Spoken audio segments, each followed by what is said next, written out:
strangers are actually seeing my stuff. What are we after? Yeah. What do we think is going to happen when we get it? Oh, you're an artist? Yeah, exactly. I've been cheated and mistreated. When will I be loved? It's raining in Los Angeles, there's mudslides, I've got my skeleton shirt on, feeling a little doomy and gloomy, endless global wars. When you start feeling like this, you kind of just want to stop and just not go to a protest, write your short story, celebrate somebody's birthday, because everything feels kind of meaningless, or at least inconsequential. Start to feel like life is really only just war and grief, and when you do feel peace or joy, it's mysterious and precarious. It's important to remember that grief and rain are also precarious. It can easily be displaced by a sudden feeling of absurdity or joy. I had a great time talking to Jolie about ambition and how we manage to keep creating even when it drives us nuts. When will I be loved? Okay, thanks for doing this. Yeah, thanks for having me. It's cool to see people's, it was just like staring around your apartment. Yeah. I'm like, it's always fun to see people's apartment who you've like only known in the outside world. Right. And then you see their like inside world and you're like, ah, Yeah. that makes sense. Yeah, it's interesting. Like, honestly, like everything you're seeing is actually more my roommate, which you're now projecting onto me. I am projecting onto you. Which is interesting because, like, I think if it was up to me, like, you would Bare just walls. you would see nothing. Is it the sensory overload? Like, is it like Okay. Yeah. Stimulation. Yeah, let's do it. So that is what the new form of entertainment or content is. It's like stimulation, right? Like to the point where it's like now you get videos where it's just somebody playing video games in the bottom half of the screen They call them with sludge text. videos. I just learned about these sludge Right. videos. These videos represent to me the majority of successful videos. They're not videos that I would want to make. Yeah. I want to make something first that feels authentic to myself first, and then I want that to be successful. Oh, you're an artist? Yeah, Ugh. exactly. It is like lightning striking when something is both artistically successful and reaches an audience. It's crazy, and this is something that like unfortunately consumes my brain, like exactly what you're saying. So I've been struggling within the entertainment system for a decade, and Sure. like that's I've only lived in LA for 3 years, and before that I was in New York for 2. But like I graduated college a little early, and then immediately, like spring of the semester I would have graduated, I immediately started taking improv classes in Philadelphia and like started in it because I was like, I want to do comedy. And I didn't know what that meant. Like, right, Sure. I didn't know exactly, but I was like, I know I want to write comedy in some capacity. And what's crazy is like what that meant then is so different than like what is even available now. So like last year I did what 10 years ago my dream would have been in theory. Like I got to write for television, and that was, I should have seen that as a dream come true. I should have seen that as like the pinnacle. I made it. I did it. But the experience itself was like, it was short, right? Because that's TV now. It's not like, you're not like, you get a job and you're set for life and you get to write in that room forever. It's like, Right. this was 9 weeks, and I'm still not WGA. I still don't have an agent. Like, there's so many things where it's just like, I feel in a lot of ways back to square one in so many ways, because it's like this thing that I dreamed of doesn't even exist anymore. So like, I wanted to be a TV writer. What is TV? Yeah. What even is TV, right? When the networks don't even, like, it was a network show. What you wanted doesn't exist anymore. Doesn't exist. What it occurs to me is that, like, we have no way of knowing if it ever existed. It's fair. Like, we don't know what that world was like to achieve something like that. And it occurs to me as well that, like, to break it down in an even more, like, existential level, like, how often, like, getting what you want leaves you feeling empty, Yeah. the goalpost just goalpost. moves back. It's all about the goalpost. Yeah. It really is. Yeah, I think you're right. I do think you're right, but I do also think that this industry is in like an existential Totally. time, or an existential crisis where it's like because of the sludge videos, you know what I mean? Yeah. Because if those videos can rack up 5.5 million views, let's say, well, that is, I'm now part of like TikTok creator beta program, whatever, where I get money for views. It's about like $1 per 1,000 views. If that's what you're chasing, like I've constantly had to rethink what even the right path is, because it's hard to chase something when you don't even know if it's going to be there. So you said you started doing improv in Philadelphia. Yes. And I've never done improv, but I actually love improv Really? shows. Yeah. And if I go to like a UCB show of like a team that's been doing it for like 5 years or whatever. It's really good when it's good. I am crying laughing every time. There's something magical about the fact that you show up there, you pay like $15 or something, and then somebody does a show that will never be seen by anyone that's not in that room. It's hyper specific to the energy in the room, and then it's just done. There's no ambition. There's nothing to sell. Mm-hmm. Yeah, absolutely. It's a unique kind of connection. A lot of improv shows will start where they're like actually interviewing a crowd member. And then like, so That's one how of the Andrew's team does funniest it. performances that I've ever seen was somebody interviewed me about a job I had. I mean, and this is LA, so these are some of the best comedic minds in the country, if not the world. Performing for like 12 people are doing characters from my life for me. Yeah. And there's something so beautiful about that. It's so easy to shit talk improv Totally. and like to be down on it, but like it's such a good reminder. Like it's such a good reminder. Like yeah, it is such a interesting art form that is so hyper specific, and is like, it's weird that it's become mainstream because it is kind of this outsider art in like if you think about it. When it's done well, it is done only for that moment in time to make a connection with the audience, to make those people laugh.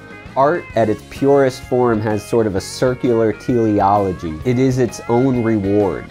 However, it's gotten polluted as of late as a path towards something. Yeah. For towards probably something about the else. past 15 years or so, Absolutely. I would say. Oh, absolutely. I wanted to be like a rock star, and at the same time, I wanted to be a novelist. So then at a certain point, it's just like, well, my band's not going to take off. I can't find an agent for my novels or whatever. I don't know how else to get stuff out there besides YouTube, which again, it was a very unclear path. What it was I was trying to achieve. I guess what I was looking for was to get an audience. Yes. To connect with enough people. The thing I've always loved about writing or creating or putting myself out there, I used to, perform when I was in high school. Like I was a theater kid, right? I loved, and the thing that I loved about that is like the ability to make people feel something, right? And like Absolutely. to like have people react, the connection, to react to something that came from your brain or your body or whatever, and to be like, look, I can like, I might not be able to like cure cancer, but here's my contribution to this like weird world. Absolutely. And I think like the dark side of that is like suggesting that like what you want is praise or which is it's part of it. Sure. But I do think that like praise actually doesn't make people feel good. No. Like you think that is what you want, and maybe it feels good in the moment, but much like, again, this is a recovery show, much like a crack high, it's gone and then you just want more instantly. Whereas a connection, it feels good. A connection is like real. I feel like that's, if I had to break it down, what all of this is about. And so I want to talk about like going viral. So I wrote an article with Split Cider, and it got like 1 million views. Oh, wow. And so again, I'm somebody who had written several books and movies and things, and here I write a stupid article that is like on the front page of Reddit. And so something clicks there where it's like, okay, somehow this will lead to where I am writing books, a famous musician. Did you have something like that? It is such fucking dumb luck. I've experienced like a really small taste of that because like I'm not huge. I mean, I have a nice sizable following on TikTok, but it has nothing to do with talent. That is the thing I wish someone had like pulled me aside and said to me when I started out was like, and I don't think it would have made a difference. I think I'm so American that I still would have been like, no, hard work it'll all work out in the end. And it's true to an extent, but like, I don't know that it is. So what you're talking about is kind of the myth of the meritocracy. Yes.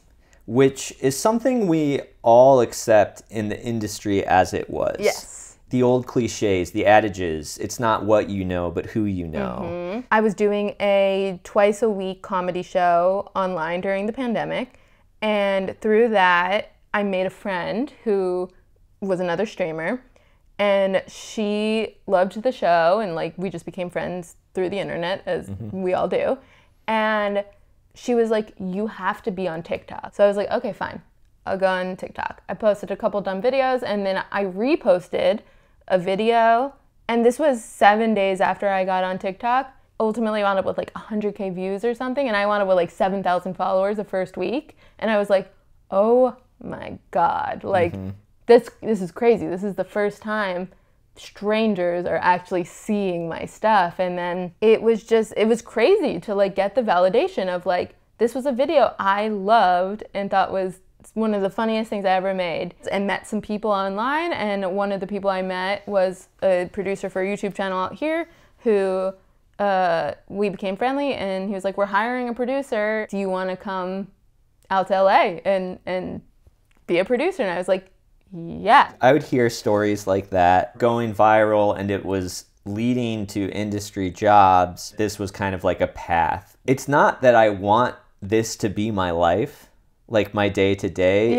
It's a means to an end. And then a lot of people who make these videos, this is the end game that they want. They just want the fame because of the money. They just want money. The new gatekeeper being an algorithm has worked its way into all the other gatekeeping processes. For example, anytime that I've tried to submit a novel to a slew of literary agents, what they want to know first is, what kind of success have you had? Like, what kind of following do you have? People used to just be able to do the thing that they do. The fact that you now have to be good on screen, good at marketing, and good at like selling yourself in order to like make a living feels so horrible. It just gets further and further away from like what I want my day to day to be. Yeah. And that's kind of why I wanted to talk about this on this show, which is primarily about recovery. When you're pursuing addiction, there's this weird paradox where one part of your brain thinks it is pursuing and focusing on exactly what you want. And then at a certain point, it almost kills you and you can't do it anymore.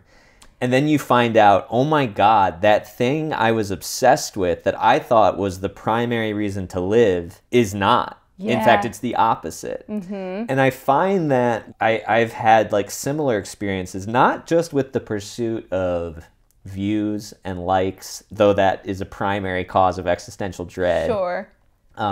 But just in the pursuit of ambition. Yes, that's a huge one for me, and that's something. And like, I'm a perfectionist, and I am addicted in a sense to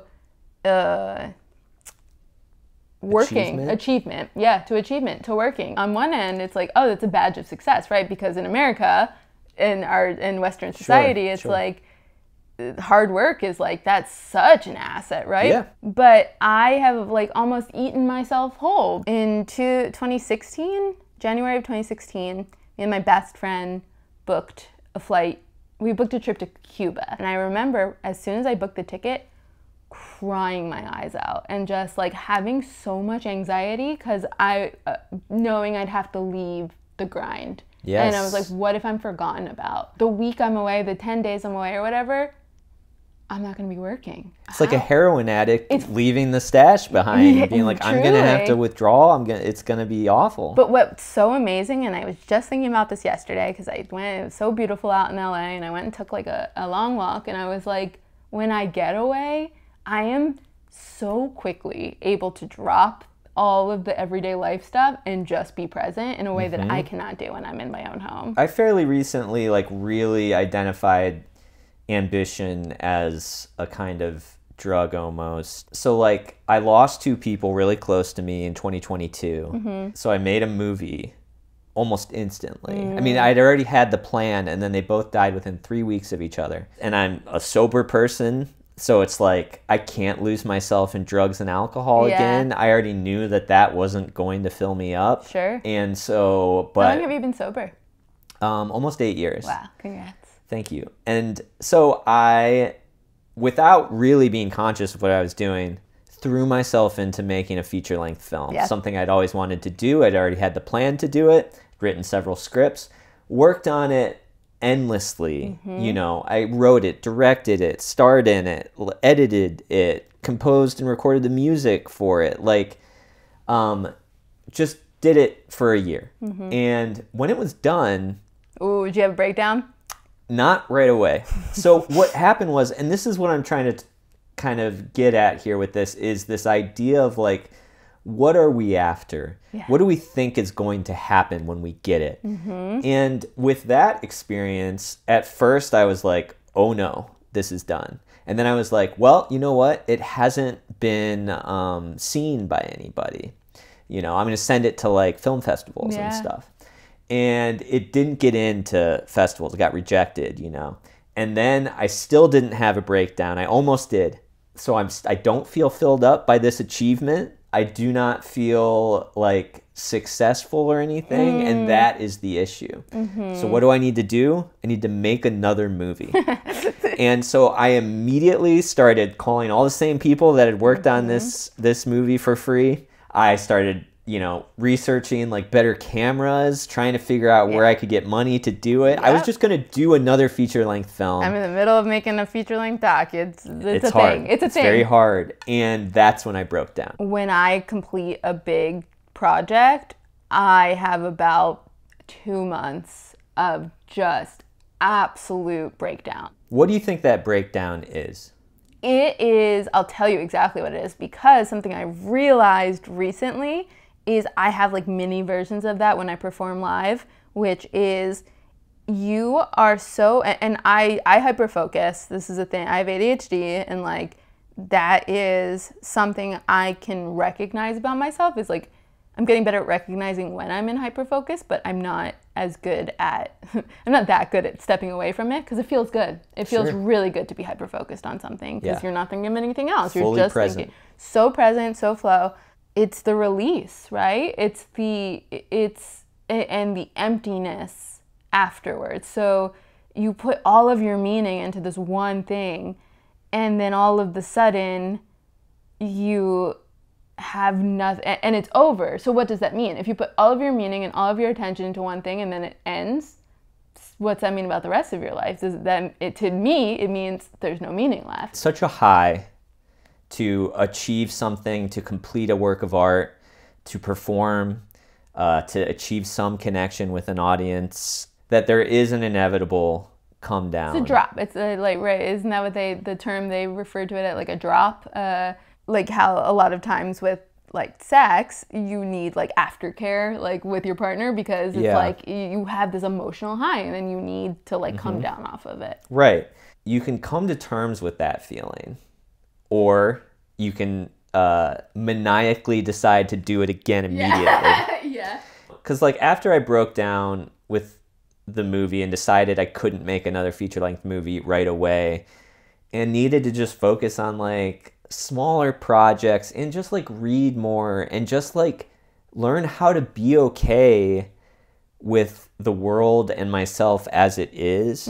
Because like I think part of that pursuit of ambition is convincing yourself that there is a way to do it without the come down. Yeah. That like if the movie is successful, that will fill me up. But the thing I kept coming back to was like, I've had viral stuff. I've performed on tour for thousands of people, like over and over again. And what happens is, again, like the high of drugs or sex or whatever, is that like, it's never enough. Yeah. It's just a black hole of feeling. The last movie didn't fill you up. All the albums you recorded, all the books that you've written didn't fill you up. And you keep telling yourself that like, well, if I figure out how to make some money, then I'll be complete. Right. Or if I get some fame, then I'll be complete. But like I've learned with drugs and alcohol and just life in general is just like,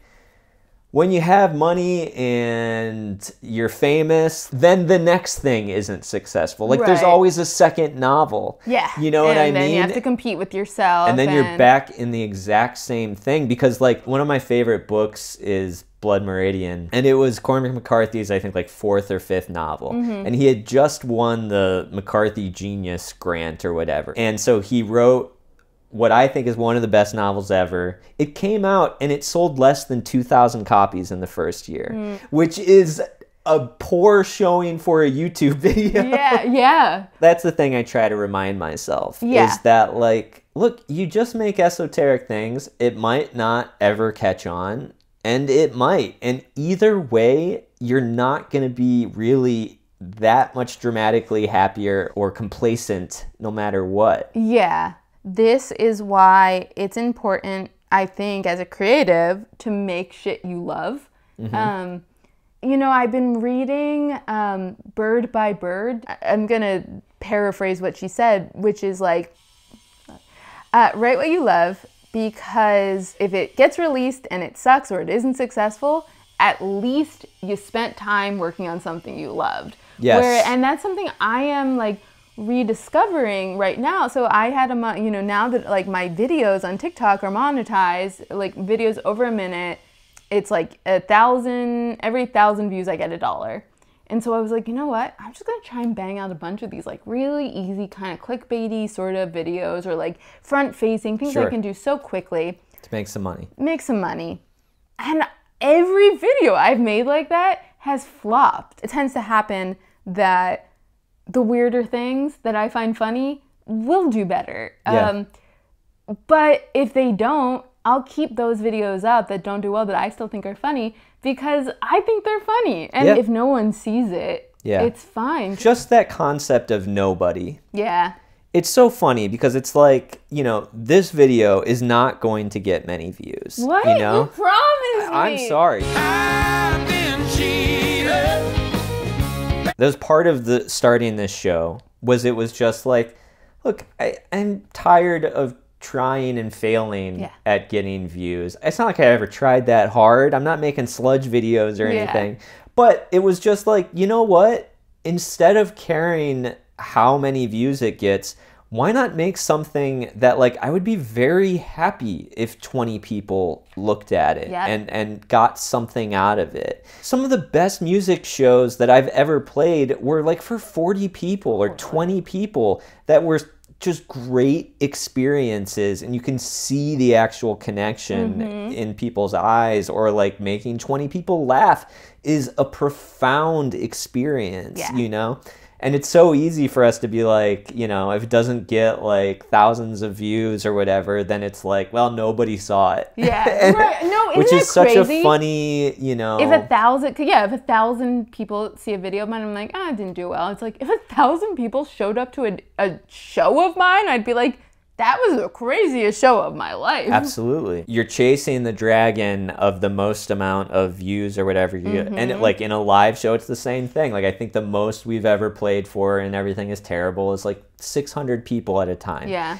And it's amazing when that happens. But you know what? If it's a smaller room and it's filled with 100 people, not that much different. Yeah. It's really not. But once you've played for 600 people, then it's easy to be like, well, 40 is nothing. Yeah. You know, it's easy to lose that high. And it's just like, if it was 1,000 people, then that would be the new peak, and only that would be enough. 100%. And if it's, you know, if you're doing stadiums or you're getting million view YouTube videos or whatever, then that becomes the goalpost. I think to go back to the idea I was talking about before, like perfectionism, I think that's another thing too, is like that I think stops a lot of people from putting things out, myself included. Like I spent like 3 months making this long YouTube video essay with my sister and whatever. I never put it out, and now the footage is gone because it was imperfect. I think it's something a lot of creative people struggle with, and just people in general. And it's like, nothing's ever going to be perfect. And I think the times I'm feeling successful are when I can just say, this is good enough. I try to remember that in my life. Like I think I fluctuate back and forth between 2 modes, which is like on a roll and then everything falling apart. And like some people are more comfortable with those in-betweens, and like I'm not like that. I'm an extreme. But I think the way to like, protect yourself from some of what you're talking about is like good enough. I mean, it sounds like what you're saying is like a balance. It is about it's balance. a balance, you know, because I'm extreme as well. You know, I'm either like drinking all day and smoking crack cocaine, or I'm doing nothing. Yeah. No, you know? And either one is a pretty extreme way to live. I would just be happier making this show than I would, you know, if I was a viral success making Sludge videos. Totally. You know, and it's like, neither one is going to make my life euphoric. Again, it's corny, but it's like, it's the relationships that matter. It's like you're connected, not just with people, with animals and the universe. The universe, and like and as I get older and like I start to let go of some of this, and again, it's a journey, as I know recovery is as well. It's like, as I start to let go of some of it, it's like my people, my community, and my animals that are like the things that like make all of this stuff worthwhile. And money makes things much easier. That is like a caveat, is like I was the happiest I have ever been when I had money in my bank account to spend. I'll have to take your word for it. It's Brian, I'm telling you.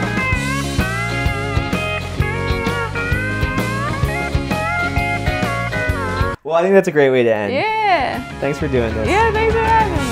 When I find a new girl,